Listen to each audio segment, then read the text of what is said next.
guys want to get some coffee or something? Can I get a cup of coffee? Black? Can't you see we talking? White? Even little kids in Mexico drink coffee. Well, I'm not a little kid in Mexico, okay?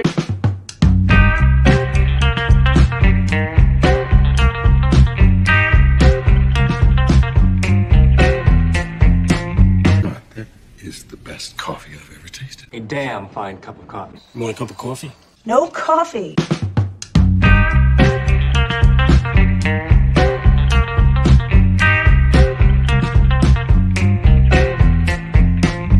Coffee drinker, huh? Maybe we could grab some coffee? Coffee! Coffee, coffee, coffee, coffee, coffee!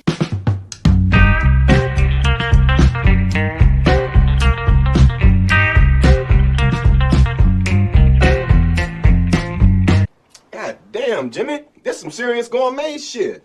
Me and Vincent would have been satisfied with some freeze-dried Taster's Choice, right? And he springs this serious gourmet shit on us. Gourmet.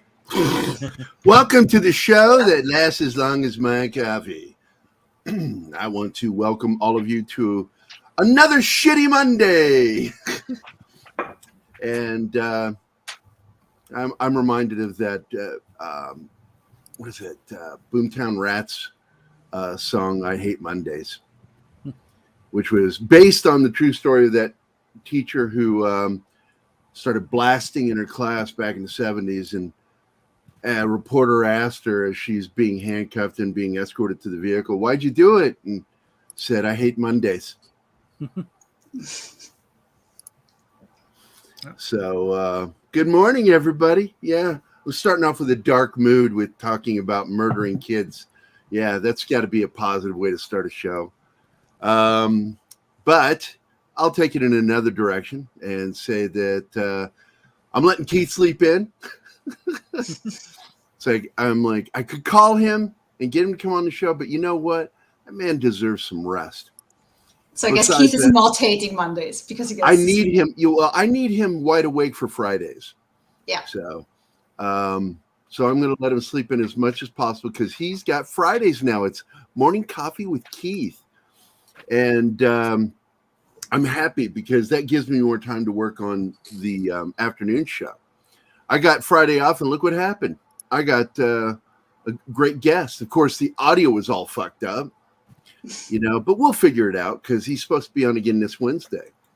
And if it doesn't work, we'll switch what we're going to talk about it because it sucks that his internet, Tracy Torme's internet sucked there in San Fernando. I thought we were going to do it on the phone so that we can just. Well, I think that really is a good way, but I'm not sure how to do that. We'll figure it out. But I want to say good morning to everybody in the chat. Penny, of course, first one to post today. Good morning. How are you, Penny? Jacob the Critic with his shitty comment about me being good looking in the military. Yeah, okay, I take it back. That was nice. Thank you. Thank you, Jacob. I just thought you were going to shit on my military service, but you didn't. You actually turned that around, said I look good in my uniform. Thank you, sir. Give me a call. Yeah. I want to say good morning to Monkey Jeebus. Thank you. Come again. Monkey Jeebus is here. And by the way, I'm expecting to get paid on between the 20th and 22nd. And I will zap you that money for the this amazing toy that you picked up for us. It's really wonderful. I will have been moved by then. I'm moving Wednesday. So I'll be moving in with our good friend Scott Lewis, who's not here this morning. I'm not sure if he's not here because he's working or not here because he doesn't know shit about SEAL Team or not here because fuck you, Gerry. I fucking hate you. I'm giving you a place to live. Yeah, but I'll be housemating with them for the foreseen future. He's Gerry maybe like, fuck you from next week on. I won't have a way to escape this show anyway. Well, we're beginning earlier, so we need House of Dragons. We have Dr. Dragon and we have Dragon Ruse in the house. And we need the video from Shaggy because Monkey Jeebus opened the back door. The magic word. Oh shit! Okay, thank you. It's been here you go this morning. Monkey Jeebus is at it. 5 minutes in. And where are you at? There you are. Like, wouldn't you know that back door would trigger a trap door? There you go. And because I haven't played it in a while. Hey, here's your free cup of coffee from a lady in Rhode Island. What? It's Military Monday, motherfuckers. It's I got to tell you, I liked about 85% of last night's episode of SEAL Team, and it's season 3, episode 4, right? Season 6. Season 6, episode 4. Season 6, episode 4. Let me find out the title of the episode because I forget it. Yeah, I just have issues with all the unnecessary drama that they added. They keep doing that. First, with all the difficulties we had 3 months in walking on that leg, and now we get so much extra drama that the episode just Phantom Patterns is the name of the episode, and it's actually pretty good, except for there are a few moments where it's like, come on, nobody would do that.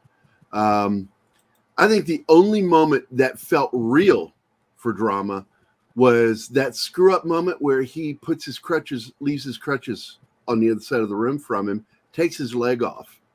Yeah, and then the alarm goes off. An emergency with his kid. Yeah. And even though I think he would have been quicker to hop across that floor to his crutches. He's just staring, and his wife. He just stops. He looks at the emergency with his kid, and immediately his wife comes home, and she rushes into the room while he's still kind of like half getting up. He freezes. Yeah, he freezes, a panic or something, which I just found weird. That was the only thing I found weird, but I understood the reality of piss poor planning. Yeah. The piss poor planning of that one moment when you have that one thing across the room that you need immediately, and you're like, oh, God. I guess Dawn might have stories about that too. Dawn should. But it was still a pretty solid episode. There were some predictable things that happened that poor Danny, Anime had to listen to with me when I said, "Oh, he's gonna die." Well, I said that too a couple of times, so we agreed on those. Like, they set that up too obvious with the, once you get this done, we'll take you home. We had red shirts. Oh, he's gonna fucking die. Yeah, that kid was a red shirt all the way. Absolutely. In fact, I think that if he had left him with the girls, they would have killed him. I think they would have killed him the minute the SEALs left. Yeah, for sure. So they took possession of that guy. But to explain what we're talking about, I got to go back to the beginning of the episode. So you got your notes? Yep. All right. I rewatched it this morning. I know you did. I know. When I got the message, I've been up for a while. You know what she did yesterday? It was so sweet. Do it. Do it, Gerry. Do it. And I'm like, oh my God, I love you so much because you say things like that. He's falling apart when I do Arnold impressions, so I do it sometimes. Do it. But you have to say, do it now. Do it now. That's what she did. Oh, I do that. Yeah, she did it. She did it. So, okay. We're still in Kobani trying to find out the group that did the attack on Crampton. Right. And they're still working with YPJ, which is Commander Nuri's girl squad. It's the all girl squad. Yeah. And they do exist over there, by the way. They really do exist. There's some hellacious fucking war fighters. And ISIL hates them. ISIS, however you want to call it, fucking hates them, man. And I love that is thrown in there, how much they hate them, that they radio call them at night and call them by name, how they're going to butcher them. And then, like last week, Sonny fucking tells them how to shit talk back to them, like about their tiny dicks and shit. That was funny.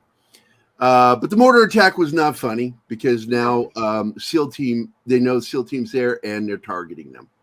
So this episode, they're still there and they're trying to gather more intel on this group. And I'm trying to remember the first scene. What happens in the first scene? They get an IP signal that's kind of all over the place, so they try to track it.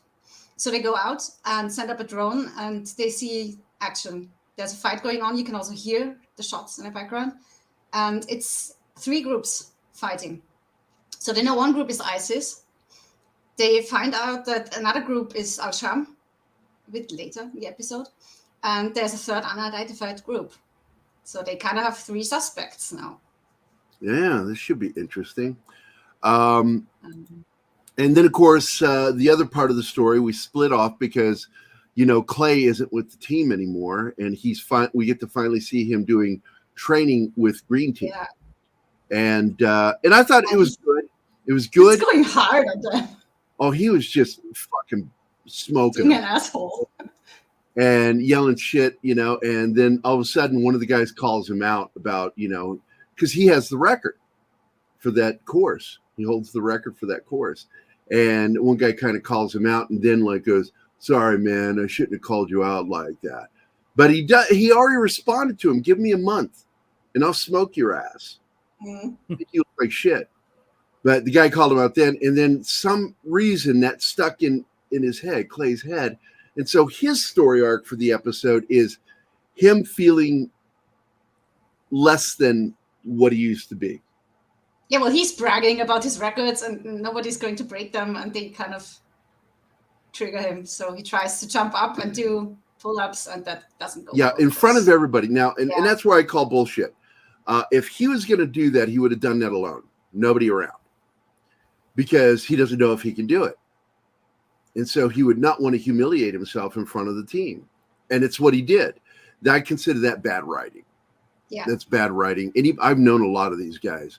And when they feel like they need to test themselves, they don't fucking do it in front of anybody. They go test themselves. That's who they got to prove it to. They're testing themselves in front of the person they have to prove it to, themselves. And so when he did that, that was a phony moment, very fake. Drama, and of course it cost him points with the team because he was stupid enough to do that. And I call bullshit on that. I don't believe for a second that as a trainer he would have done that. No, you got to have your shit together to be a trainer. That's what I meant with unnecessary drama that I have issues with. Yeah, you nailed it there. You still nailed it in that scene we were talking about near the end of the episode when the alert goes off, and you were curious about what that was. And what it is in the United States, there was an inordinate amount of SIDS over the years. Just so many kids.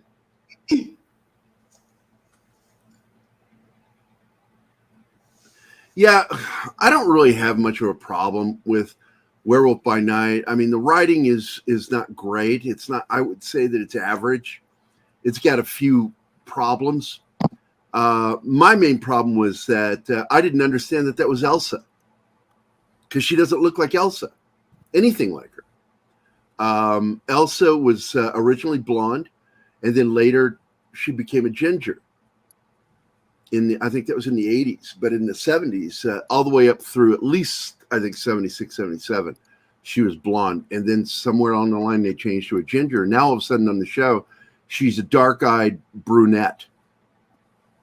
And she was fair-eyed and blonde/red. So they didn't make it clear who she was. That bugged me. But anyway, back to this.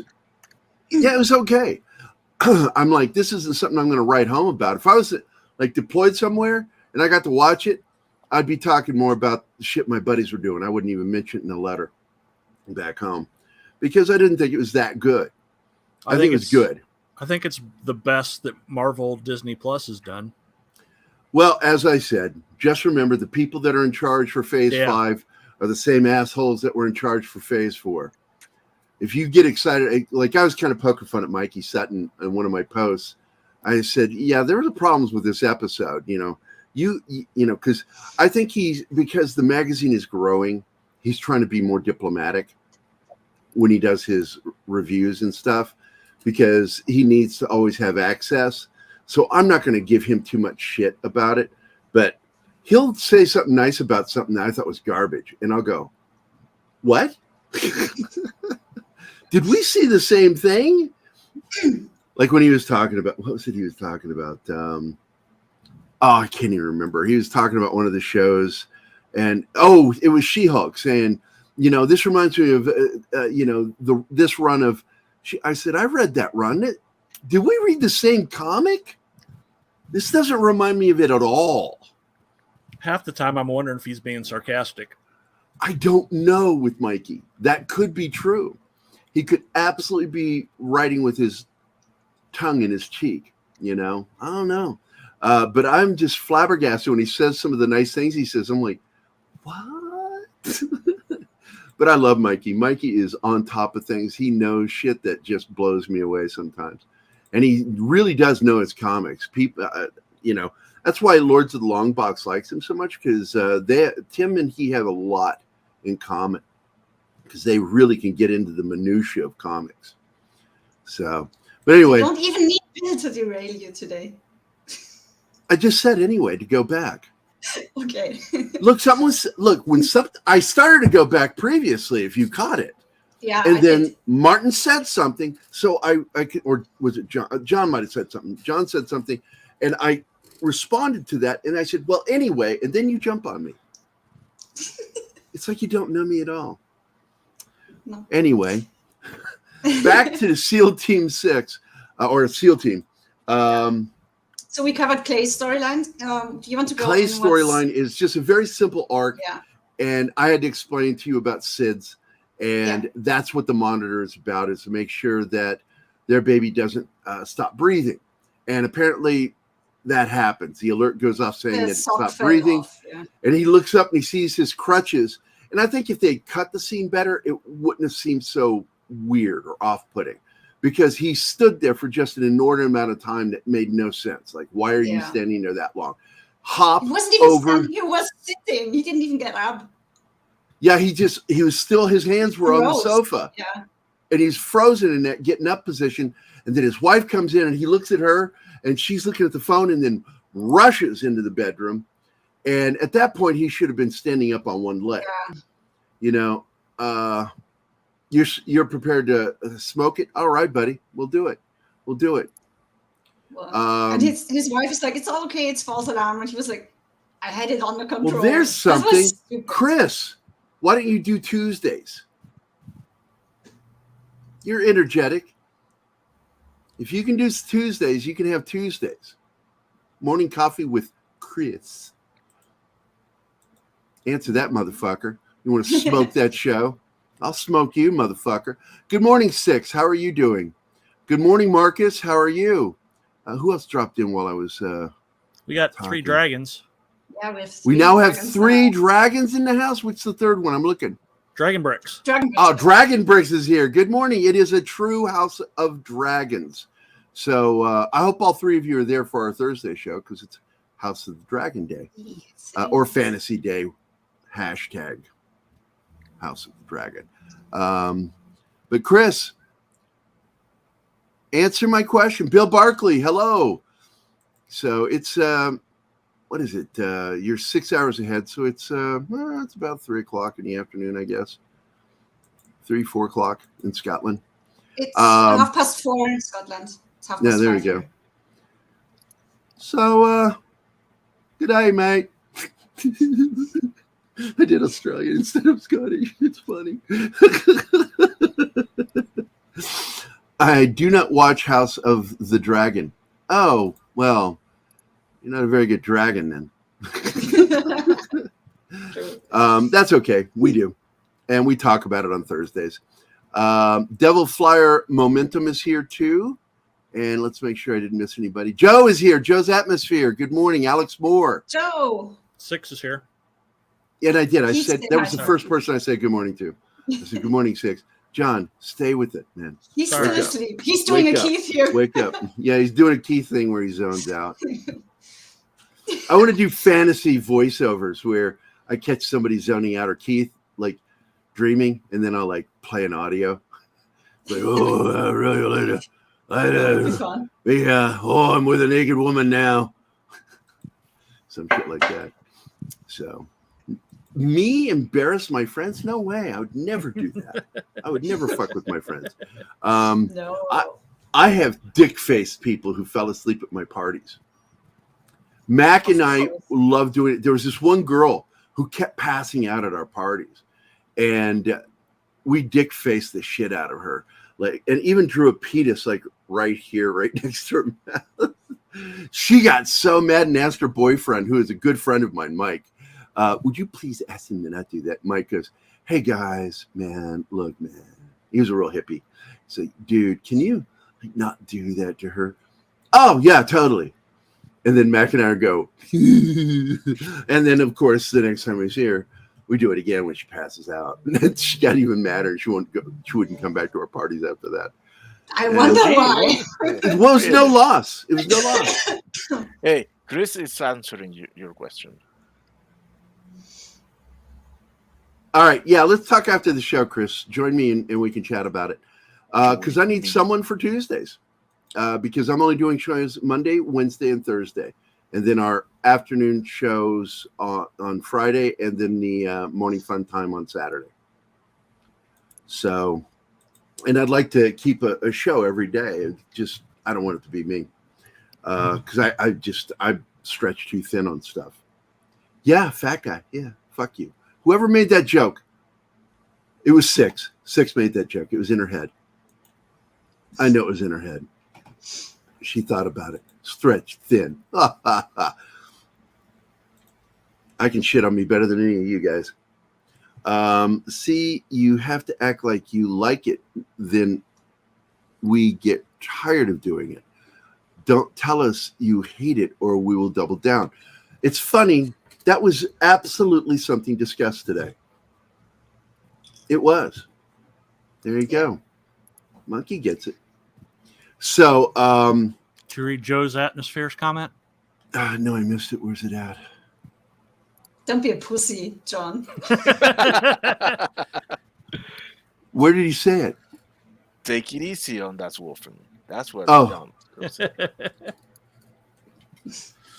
I got to tell you, Joe, no. That's not going to happen. Not going to happen. He's my friend. Before somebody starts crying, let's get back to the show. I push my friends to the envelope, to the very edges of our friendship to see just how much shit they will take from me until they shit on me. Shit back on me. And that's a fact. That is a fact. John knows it. You know it, don't you, buddy? Yeah. Yep. Let's see. I will show this as a momentary break. I finally got him posed just like he is in the first episode when he shoots that fucking squid face thing. And I pointed it out when Danny watched it with me. And I said, watch this. Yes, that door just closed and cut him in half. They didn't show the gore, but they let you know that he was just cut in half. And I was like, that was fucking badass. Mandalorian nailed it. That's all I got to say. I love that show. Book of Boba Fett, not so good. But you know what? Fuck Book of Boba Fett. Boba Fett's not touched. That Boba Fett is still fucking cool. I even like the Boba Fett we saw on Mandalorian. He was badass. I don't know why they didn't have him in his own series, but, you know. Yeah, I know. We heard that there was going to be a Boba Fett show, and it never happened. They would have been better off doing Vance Cobb. I heard there was a parody of Boba Fett that Disney did, but nobody wants to watch a parody. Yeah, I didn't like the Boba Fett show. It's no secret. It's no secret, but I still like the new design of Boba Fett. I like with the black. Oh, with the black. Yeah, I do too. It had some moments, but right. I mean, really? It's not like Andor. Andor's just kind of Andor. It's just there. It's like Andor is good drama. I like it. Dark. It's dark, and we get to see the story of how he came to be in his story. But it's kind of sad because he's dead. Yeah, I know where the soul fully goes. Even though technically I can still watch old 50s shows and 60s shows, knowing that every single person in every one of those shows is dead. So it's something you get over quickly. Yeah. It's a good show. I think it's a good show. It's solid. It's got good writing, good characters. It's just not Star Wars, but it's a show in the Star Wars universe, and I see it as that. It's a standalone show. It's done differently than anything else because the focus is on relationships and who we are. Yeah. Or who they are. And Good morning, Real Wade Nation. How are you doing? Well, look, their sequel trilogy, I don't think until they get new management, they're ever going to fucking change. Until Kathleen and the Star Wars Writers Group is gone and Bob Chapek is gone. God only knows who's going to be put in his stead. Keith had some ideas of who it might be, but I think that Star Wars, the way we've known it, our Star Wars is dead. The only good Star Wars we're going to get is non-canon Star Wars, and like Mandalorian, even though it touches on stuff with what took place after Return of the Jedi. It's still, like you said, it leads to the sequels, and the sequels are garbage. They're absolute garbage. Well, the way I stood up for Force Awakens because I thought they were going to go somewhere with it. But when they went nowhere with it, and just decided to start offing characters, I'm like, I'm done. I'm not going to watch any of your crap. Well, the way Disney's going, we'll probably end up with Victoria Alonso as the new Disney president. Yeah, I wouldn't put anything past Bob Chapek. He's a fucking idiot. Keith kept hoping that he was going to be David Zaslav. And I'm like, that guy doesn't have it. He doesn't cut the mustard. Oh, but he fired that one guy and had him escorted off. That guy pissed him off. But Victoria Alonso also shit on him. She's still working. She absolutely shit on him. At a feminist meeting, she shit all over Bob Chapek. He had to go home and change his suit. Still not fired. He's a chicken shit. To the yellow one? People, Doomcock's, saying that, oh, he's just waiting. I'm like, look, man, he had a chance for his red wedding. He had everything in line and didn't do it. Because I don't think he's got what it takes. So let's get back. We now have them doing. Do you want to cover what's happening in the headquarters real quick? Yeah, that is important because Lisa is she's fighting an uphill battle against these bureaucrats, these armchair warriors. And anything she says, she's talking about things that will have absolute impact on the teams in a positive way. And they're like, no, we're not going to do that. And I got to tell you, some of the things she wants doesn't work with these kinds of teams. But at the same time, these armchair warriors are wanting to break down the teams. And this is what's actually going on in the real military, is they're wanting to break it down to where there is no teams, that it's just one giant unit, and they pull from that unit for special operations. And that is a terrible idea because you want people that know each other, trust each other, and have each other's backs. And they're trying to treat it like manufacturing, taking parts and just putting them together. It's like, that's not how teams work. And we see how complicated it is to integrate even one new guy into an existing team. Imagine throwing together 6, 7, 8 people, and they have to. Yeah, because we got the guy that was with Foxtrot.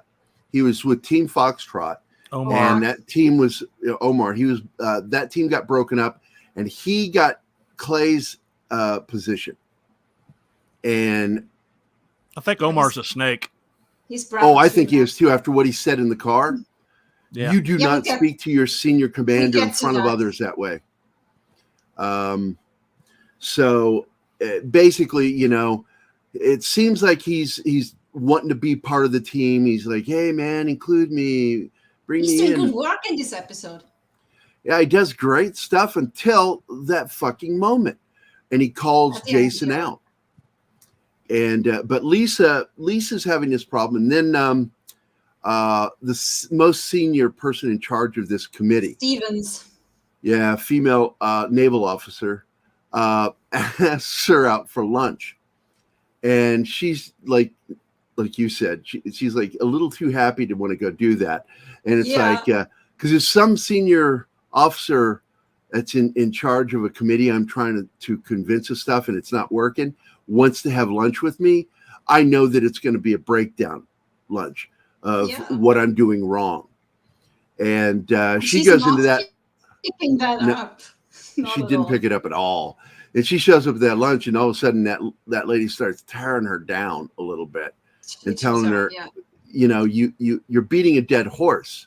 You keep saying the same thing over and over again. You're being redundant.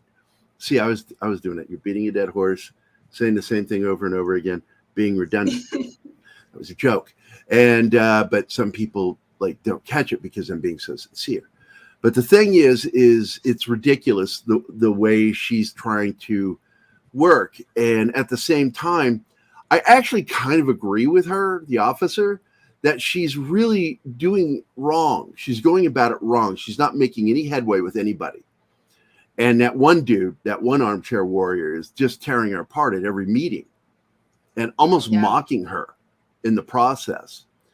And so, she, you know, if you're going to play with the big boys, that includes the big girls, you have to be prepared.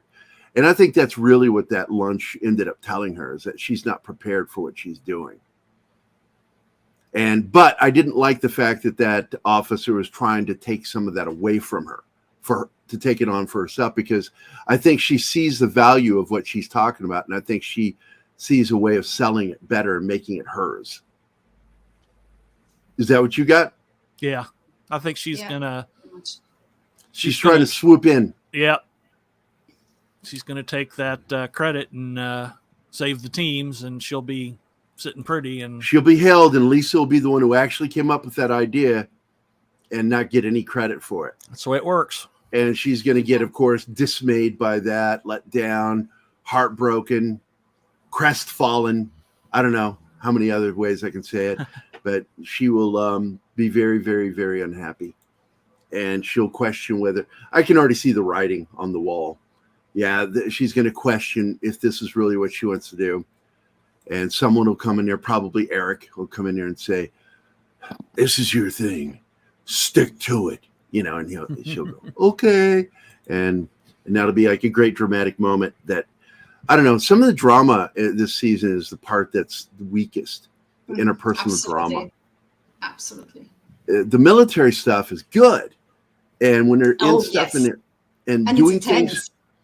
And I like that Sonny is kind of smitten with that girl. If you haven't picked that up yet. I have a kind of moment. He's smitten with her. Yeah. And he said something to her, and then he got emotional, and he had to leave. He was like, "Yeah, that was cute. I'm gonna walk away because he's my brother." Because he called Clay his brother. He says, "My brother lost his leg, and I felt like if I had done my job, it wouldn't have happened. I gotta go." Cute. Fucking love Sonny. He's like he really is my favorite character on that show. Clay is my second favorite, and of course Jason is my third favorite, and on down for the rest of the team. I do like that they give the military advisor, I forget his name, for the show, and his character more to do, and he really is. If you watch, he's showing that arm more and more where he got wounded. He got part of his forearm blown off. And they show, because that's a real scar from his combat. Yeah, that gnarly scar that's all the way up his arm. Yeah. And the thing that's amazing about him is, you know, again, he is an Army Ranger in charge of a show about Navy SEALs. And it just tickles me to no end. And I think, though, that's why the show is so effective at showing boots on the ground warriors, door kickers.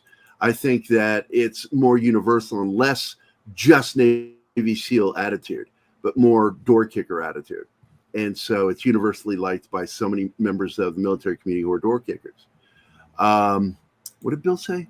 To know, all I know is that someone from the show was going to cover it at some point. It doesn't necessarily have to be Gerry. There are other hosts too. He's talking about Pennyworth. Yeah, Pennyworth we went over on Saturday. I talked about it momentarily. I'm not watching it. Keith was supposed to be there. Keith was the one that was supposed to go into it. I stopped watching in season 2, and I'm like, okay, I'm not into this. Season 1 I enjoyed. Saturday, so. Yeah, so I had nobody to talk about it. So it's not my fault. But I did talk about the other shows, and I loved them. I love Chucky. I love that new series. I'm enjoying it. Let the Right One In. They're doing something interesting. And instead of being a boy that was her day walker taking care of her, we find out that that guy is actually her biological father. And then we have this subplot that was never in the books of the vampire that made her. And that's part of the story. And of course, he's a doctor. The father of that one is a doctor. And of course, this is a boy that I think that went to school with her. And in fact, yeah, they show that later in the episode, a photo where they're both in the same photo, him and the girl. And they make a point to show that. And the father has been trying to cure him. And I think in the final moments of the episode, he's trying to bring his daughter, who is also, I think she's a virologist, to help him because he's failing and he's dying. And he wants to make sure his son is saved. And right now, his son is not healed. He's laying in the bed because they tested it and it seemed to work at the beginning of the episode. It's like he's out in the sun and he's like, look at this. And then all of a sudden he starts burning. And so now he's all like 3rd-degree burns in this bed, still alive, able to talk. And I think he needs blood to heal. And I don't think he's fed. I think that he's been doing an intravenous feeding to him. So it's slower. Anyway, no, I've not seen it. I got to tell you, Bill, I'm not interested. Until I hear from people I trust, I don't give 2 shits about Picard season 3. I don't buy it. Look, I know R&B loves it. I just look, man. What is it called? Once Bitten, Twice Shy. Yeah. I'm not falling for that shit with Picard.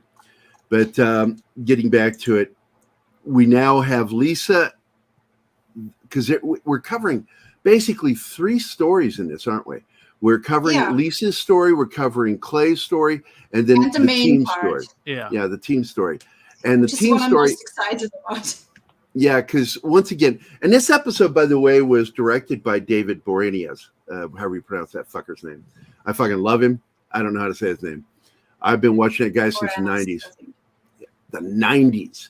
And I'm like, this guy's good. And it's the 7th episode we discovered. He did 6 episodes prior to that. He did 1 episode per season until 5th season. He did 2 episodes. And then 6th season, he's done 2 episodes. And it's like, that's interesting. He's trying to move into the director position. I like that. The show is good. I get why he did it, because this one's a more personal episode. This is more about personal relationships and less about the action.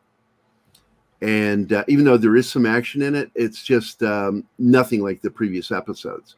This one is more about the interpersonal workings of their relationships, what's working between them, what's not working. And immediately, the final scene,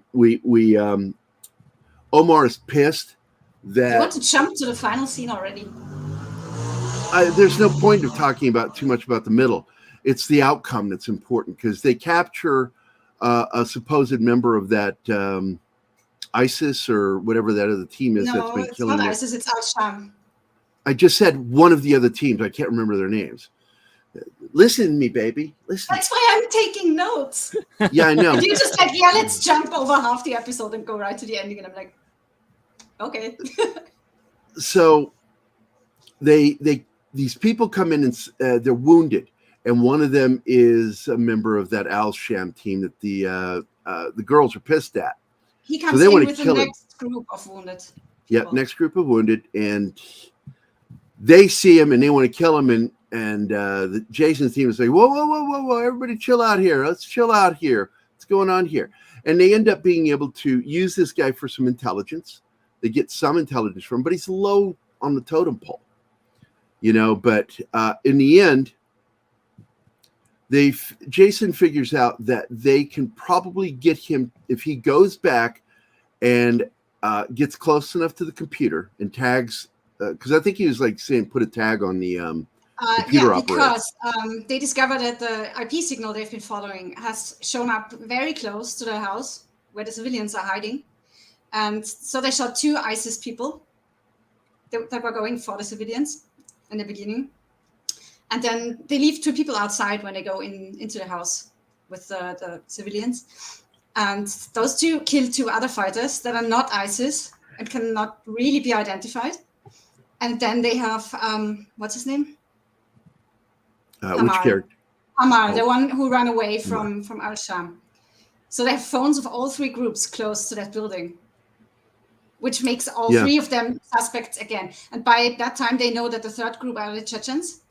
Which also leads into the sniper scene, which is one of the best. It's not really an action scene. It's more of a tension building scene, because they know that there are multiple snipers on these roofs, and they've taken a man and a girl hostage.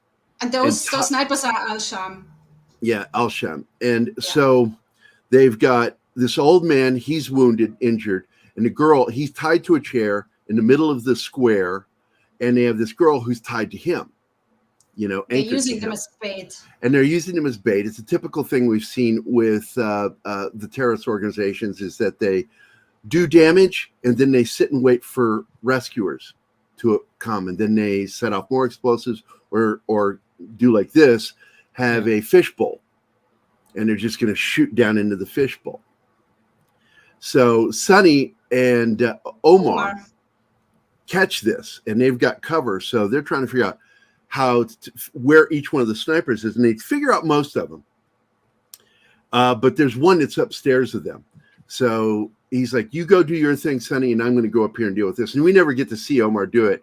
We just see Omar up there with his sniper rifle and a dead Haji laying on the ground. And we're assuming he didn't use a gun. No, probably not. Because you never hear the shot. So he killed him with his hands. Well, it would have been stupid, because hearing a shot, he would have given his position away. Yeah, he would have given the position up. And that's the whole thing. He's going to do that anyway with his first shot. Well, he knows that his window of opportunity to kill the snipers is limited probably to 2 shots. He'll get 2 of them before they figure out where he's at. And that's actually ends up being what happens is the minute he hits the second sniper, they're all triangulated in on him, and the window just erupts, and he ducks out. Nice shots that he's taking. Oh, yeah, he nailed him in the head each shot, all headshots. And so he takes out 2 quickly. He takes out a third. Sonny takes, because he ended up taking out 4. Omar did. Sonny, I'm trying to remember, did he take out one? Because I know he was looking for him. I don't think so. No, he didn't. Then he throws the smoke grenade. And a lot of times, by the way, in combat, smoke grenades are thrown as confusing to cause confusion, because he doesn't throw it where he's going. He threw it downfield of it. And that'll cause him to look that way. And then he runs up and gets the old man, throws him fireman over his shoulder and grabs the girl, just starts hauling ass. And he's requiring cover from Omar to get him to safety. And I forgot, how did that scene end? I'm trying to remember. He makes it. He's zigzagging and makes it out, because Omar is covering him solidly. And it's a really good. In the house, it's a good scene. Not really an action scene, but it's a good scene with some action in it. Yeah, Omar made a mistake, but he's going to do his job for the team. Yeah, Omar does an amazing job taking out the tangos, the bad guys, and then we cut back. They're back to the team, and we're dealing with the situation with that former member of So Emil. It was Emil, Hamar. wasn't it? No, Hamar. Was it? I thought it was Emil. Okay. I wrote it down. Okay. So they're planning the evacuation of all the civilians, because the Chechens are moving out as the IP signal dies, which is kind of weird. And then they reached the conclusion that since the signal was so close to that house where they are evacuating from now, they could use Hamar and his phone to find out if it was Al-Sham, at least, who sent that IP signal. But to do that, he has to go back there with his phone, and all he wants to do is get away and live. He doesn't want to be a killer. He just joined them because they killed his father, and he wants to help his family.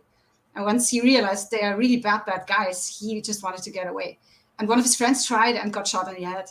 So he's scared as fuck, and he's also scared of the girls' team. And Jason makes the promise, yeah, we'll take you, man. We'll take you back. We'll get you out of here.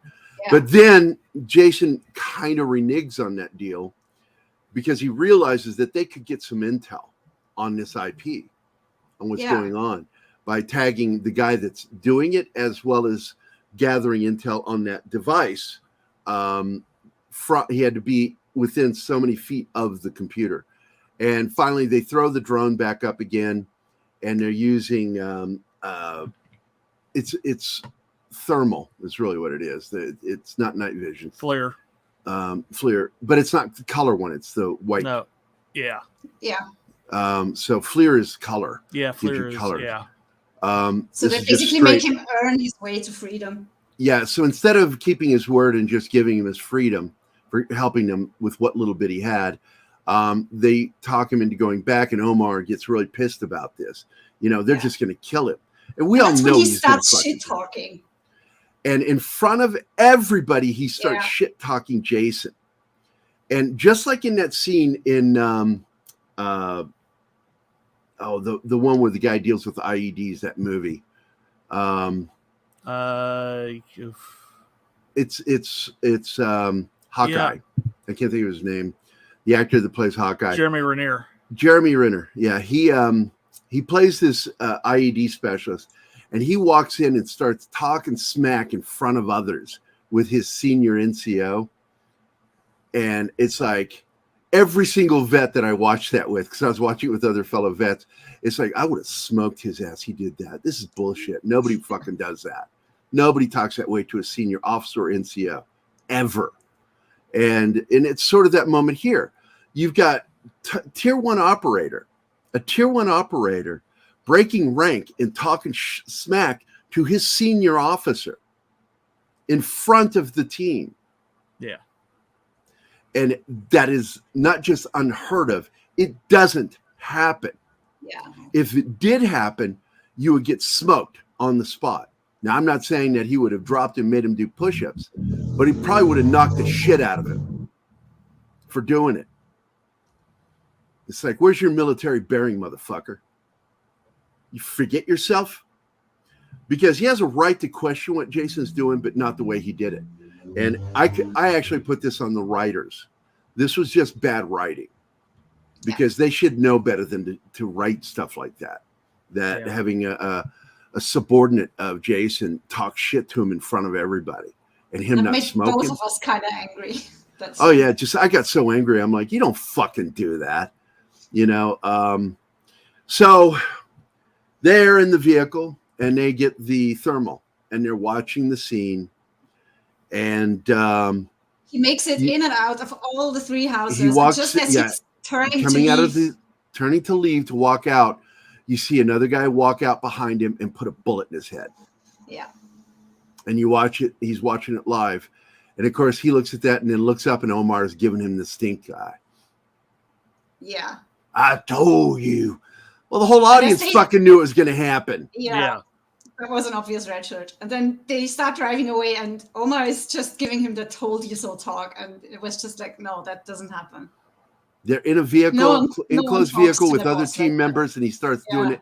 It's just like, I got to tell you, man, I'd have never done it myself, but you hear stories of guys who do something stupid that could cost people lives, break ranks, dying in combat, even though they weren't shot with enemy rounds.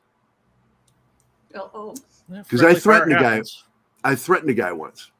I told him, I said, look, man, if you don't get your fucking shit together, I said, the minute we deploy, I'm going to put a bullet in your foot. I will shoot you in your fucking foot. And then I will treat you because I'm your medic. Because you're going to get people killed. And he ended up transferring out. I think my talk, because that's what I do. I give pep talks that also are kind of thready, because I kind of threaten people. Because he thought I liked him because I defended him. And I looked and he came in to thank me. And I'm like, don't fucking thank me. I think you're a piece of shit. I think you're a terrible soldier. You're a fuck up. because he's the one I also hit once. I hit him with my helmet. I took my helmet off. He had his helmet on, and I went up to him and I just clocked him in the helmet with my helmet, knocked him sideways. He fell on the ground. What did you do to provoke that? It was during FTX, and we were told to do a certain maneuver, and there were snipers waiting for us. We knew there were snipers, and I'm like, wedge formation? Why the fuck would I go in a wedge formation into an area where I know there's enemy? I would stagger the team, and that's what I did. I staggered my team against orders, and I'm squad leader. I get to do that. So my team went in staggered. Nobody got shot, and we killed all the snipers, who are all our senior NCOs. And they got pissed. They were angry because we didn't do what we're supposed to. I said, yeah, I'm squad leader. I get to give that order, not you. And that pissed them off even more. And finally, in the end, this guy, his name is Hutchko. That's his real fucking last name. I don't know what his first name is. Hutchko reaches down and grabs this old fucking Pepsi can, rusted Pepsi can that's flat, sitting in the dirt. And this one sergeant yells, "You're all dead. Anybody within 5 yards is dead. That was a landmine." And I went, "You are a shitty loser. The game is already over. All right, fuck you." And I walked away.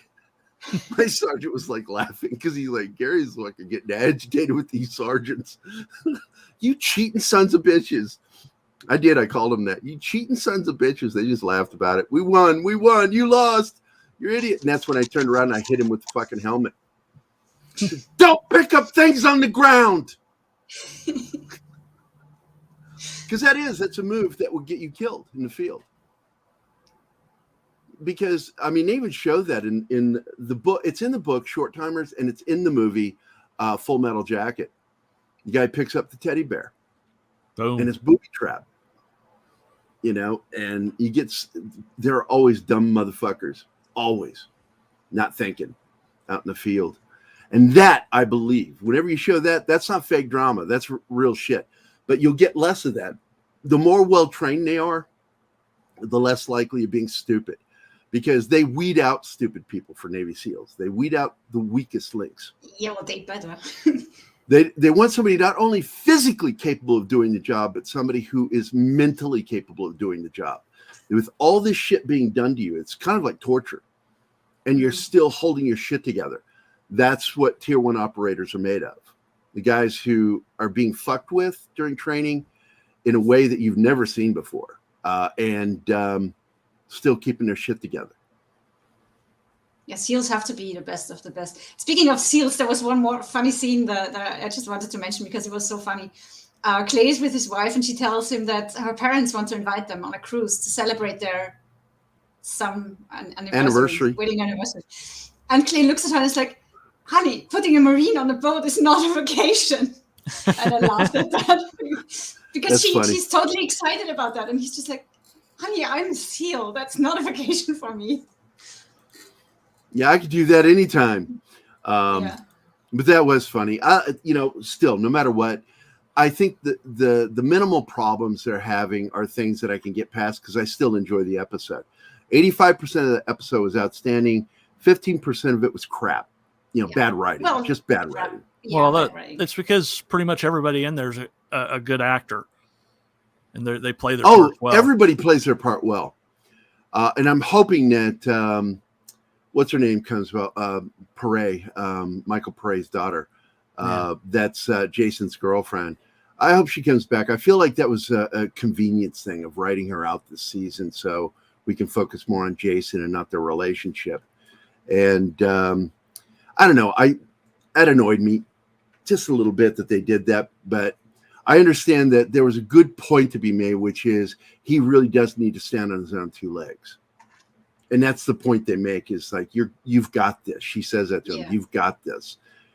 And he goes, "Yeah, I got this."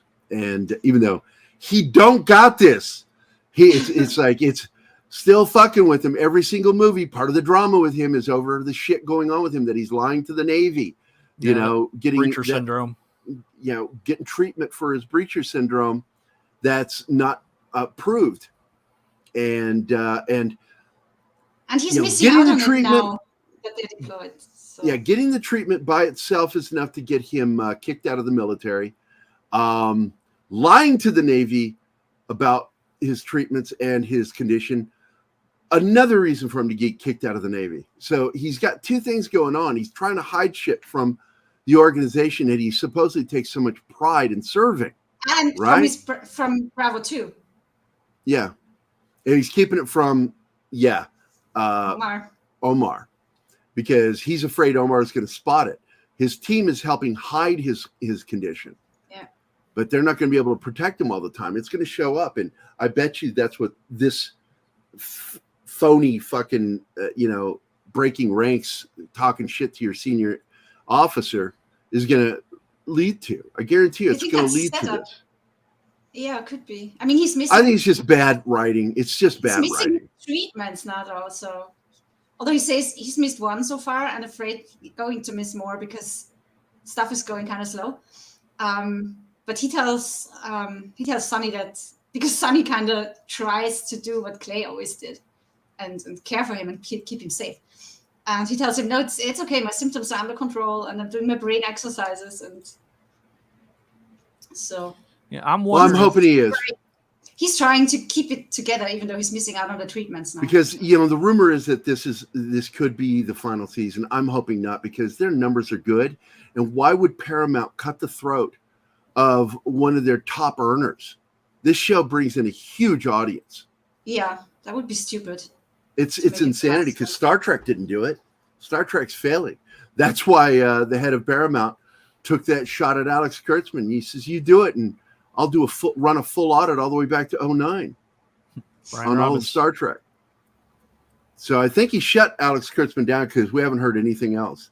I think Kurtzman says, okay. I hope so. What I really would like is like him to accidentally show up on the Navy SEAL set and something happening. Just saying.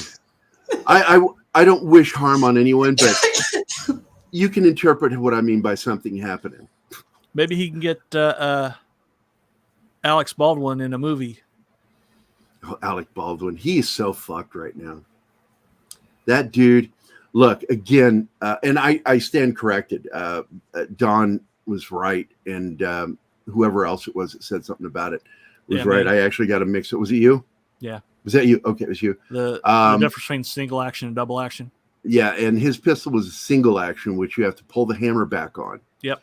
And to do what he did, he had to pull the hammer back, and the trigger had to be squeezed. Yep. And you never put your finger in the trigger housing unless you mean to fire. That is taught to every actor that's gun handling. Every actor is taught that. Don't put your finger into the trigger until you're ready to use it. Well, he settled with their family, so. Well, he's admitting guilt by settling with them. But we're going to see something else happen. I guarantee you charges are going to come. I don't know if it's going to be involuntary or what, but I believe he will get charged. Yeah, it's not going to be anything settling worse with the than family is manslaughter. one thing. It's just he may not have intended to pull that trigger, but he pulled the trigger nonetheless, and he pointed that gun. And you're told not to point the gun at anybody. Point at the camera lens. That's okay, but do not point towards the cinematographer and director. Well, maybe he was trying to point at the lens and just has shitty aim. He might get negligent homicide. That's the one I'm thinking is negligent homicide. That's the one. Negligent homicide. But I'm going to put money on the fact that if they do go after him with that, he's going to do time. I don't know how much time. He'll do time. He'll plead it down, but it won't be enough to get him out of time. He's going to do at least a year. Year. That's what I'm predicting is a year in prison. Not jail, prison. Yeah. Because it's the feds that are going after him. And I'm kind of explaining this because we had the federal prosecutor on here. And I stated that if you get regular prison, like a state prison, you could get out on good behavior. Yeah, that doesn't happen in federal. That does not happen. They state how much time you're going to do, and they state the least amount and the most amount. and you're going to do at least the minimum that they put up there. Yep. And if they want to release you and feel that you're no longer a threat, they'll decide. It's, you know, it's such a different thing with federal prison, man. If you are charged with negligent homicide and it has a certain amount of time with it, just automatic federal crime, that's what your sentence is going to be, unless they whittle it down somehow before the sentencing. Cal's here. Hey, Kingsport Cal, good morning. Hey, Cal. And Tree Rock Creations here too. Good morning. Yeah. We're at the end of the episode. We did the full episode. Did we forget anything? No. No, I think we covered everything. Yeah. It's a solid episode. I give it an 8.5 out of 10 as a score because there's some major writing problems. Nothing with the acting. The actors are doing great. Oh, yeah. They all do their parts perfectly. They deliver their lines exactly the way they're written. But the problem is some of the writing. And I just liked how long they had Clay standing there, inept, not knowing what to do. No, he was leaning forward. Yeah. And slightly up when she came in the door, and he just sort of stayed in that position. Yeah. For too long. He should have got up in the hopping position and hopped over to his crutches. You don't freeze like that when something is happening with your kid. And he's not a person to freeze, so I don't know what that was supposed to be saying. He's a combat, effective individual. It was just being dramatic about his leg again, I think. Yeah. Like when he tries to jump up and do. And I think it was overdone. Once again, overhandled, which you and I have talked about that they show him going through things that at this point he shouldn't be going through. No. He should already be on the other side of that because it's a below the knee amputation, so he has his actual natural joint. Yeah. So this stuff shouldn't be happening. Well, at least they do show him walk around normally, finally. Yeah, and now he's just walking up and down. Like he's strutting up and down when he's doing the training. You know, he's walking slight. You see a slight. It's not a limp. Okay. He favors his right leg. That's okay though. Yeah, and they taught him to swing. They taught him to swing. If you're not catching that, a lot of the time the way people that walk with prosthetics, that leg won't move like a normal leg back into walking position. They'll swing into position. And he had to learn to do that. I thought that was neat that they taught him that. I caught it. Yeah. When he's walking from the one part of the, I just forgot the word for it. Oh my God. Training ground? No, it's a obstacle. Yeah, he goes from one end of the obstacle and walks to the other end yelling at him. Go back and watch just that moment and watch how he swings his right leg. That's how a person with a prosthetic leg swings. And I was like, they threw that in there. That's neat. They taught him that. They really care about details. The only thing the details, they fuck up the dialogue. Is the bad writing. Yeah, I mean, making him try to jump up in front of all these people, that's stupid. He would have never done that. But looks like a whole conversation about DS9 and stuff's been going on in the chat. So I don't think they're talking about the special edition of Star Wars now. Oh, Star Wars. It's ADD theater, man. We're talking about one thing, you're talking about something else. It's a whole other show in the chat. But I want to thank all you guys for being here today. It's wonderful. Love seeing you guys. Penny, Jacob the Critic, Monkey G-Bus, thank you, come again, D. Bud Martin, Dr. Dragon, Dragon Ruse, Alex Moore, Six, who is sometimes Sagacious Six or Jedi Six, but it's always Six. Marcus is here. I'm not calling you Marcos. I'm calling you Marcus because that's what you call yourself on Twitter. Joe was here, Joe's Atmosphere. Bill Barkley from Scotland. Christopher Moonlight Productions, who may be taking over Tuesdays. We'll find out. Devil Flyer Momentum. Dragon Bricks, a third dragon in the house. Christopher gets mentioned again because he's just so amazing. Real Wade Nation, Scott Lewis, my good friend, whom I'm going to be housing with. Glenn Fleming, Tree Rock Creations, Kingsport Cal, and it's Courtney. Hi, Courtney. How are you? One of my other favorite gingers. She's a rocker, man. She's cool in my book. She's so cool. I like hanging out with her when we do that show of 70s. Yeah, that's tonight. That's the Hammer Horror Show. Oh boy. Yeah. I better rest up before that. And make sure I pee before the show because fucking Steve. I'm sure that Brian is going to fucking make that show go 3 hours. Oh. With He's Hammer killing Horror, me. it's easy. I'm going to probably drop out at some point because I'm old and I've got to go to the fucking bathroom. Also, 3 hours is too long for me. I really don't want to do 3 hours. I don't enjoy it. I'm struggling in the third hour because I'm getting tired and my brain's because 2 hours, I'm good to go. You give me 3 hours, I'm done. It's like I've always said about fighting. I told a friend of mine because he had trouble. We were sparring and he always had trouble beating me. And I said, do you want to know how to beat me? Really? Sparring or in a fight? Keep your distance from me. Wear me out. And then I'm just like, you win. And I just walk away. I give up. I'm sure it'll be okay with you leaving after 2 hours. Yeah, I'm going to talk to Brian about it because I don't want him to be upset with me. But I'm like, I can't do 3 hours. You know, man, I just can't. Not with my job and doing the shows that I do. 3 hours just, I can't do it. Can't do it. I did 3.5 last night. I get it. The last hour, my brain, that's it. These shows, our shows should never go more than 2 hours. I can't do, we've gone 3 hours. Actually, we went 5 hours once and I was fucking drained, but how many it was hours still did we do, going. John? When they were at the convention? It was 4.5 that we did. My brain died on that one. 3 hours of backdoor. 3 hours of backdoor. Bill Barkley breaks the back door again, and you, sir, get this video. Like, wouldn't you know that back door would trigger a trap door?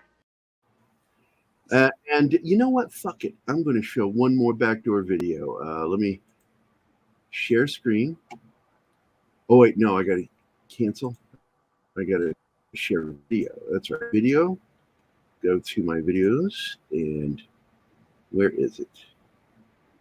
I have a great video from one of the more recent episodes of Beavis and Butthead. And it cracked me up that they said that in the episode. Ooh, who is it? There it is. Wrong. I'm gonna go check the back door. Back door. So, but that's the end of the episode, guys. Thank you so much for being here. I have my. I was gonna say I have my stream tomorrow, so I'd like to pimp that tomorrow at 4 Central. 4 Central Time on Tuesday. All right. Everybody, if you've not subbed, John, put it in the link in again. If you're going to promote your show, you have to have the link they can go sub to it. Do you have it scheduled yet? Yep. Good. Go to his channel and look for the next video and click notify. And that way it'll remind you. If you forget, it'll remind you. Let me get the actual episode up. So there's my channel. The goddamn robots, John! Thank you for your cooperation. Good night. I'll buy that for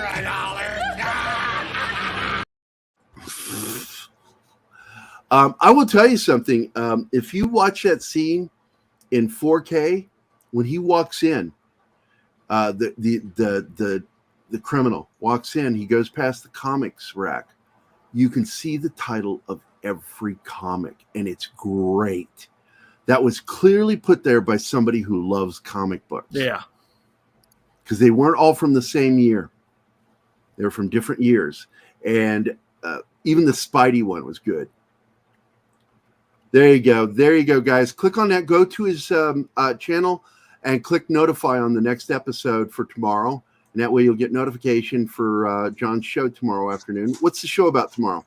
It's more random streamer randomness. We're going to cover. ADD Theater. Gotcha. Yeah. ADD Theater, yes. We are going to cover the fact that Amazon is deleting titles that people have bought and stress the need for physical media. Okay. I'm sorry. Grandmaster UV is here. Greetings. You came in right at the end, but sensual poop commando. What the?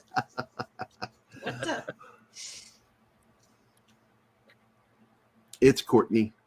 Courtney! I want to thank you all for being here. And I want to thank my panel for being here. Martin for always being the right side of my brain. Keeping an eye on the chat. John. And helping them with their ADD, Martin. Yeah. Seriously, you really do help them with their ADD. I appreciate that. And so does John a little bit. John does too. He interacts over there, does his ADD thing in the chat. You guys do trigger me on the show and make me do things, but I always remember, and you'll hear me say anyway. When you hear the word anyway, sweetheart, that means I'm circling back to where we were. But I know you love pointing out that I've gone ADD. I know, and I love you. I do. You're awesome. But that is the end of the show. And as Andre always says, do I need to say it? Does somebody else want to say it? Do it. And with that. And with that, we are the hell out of here.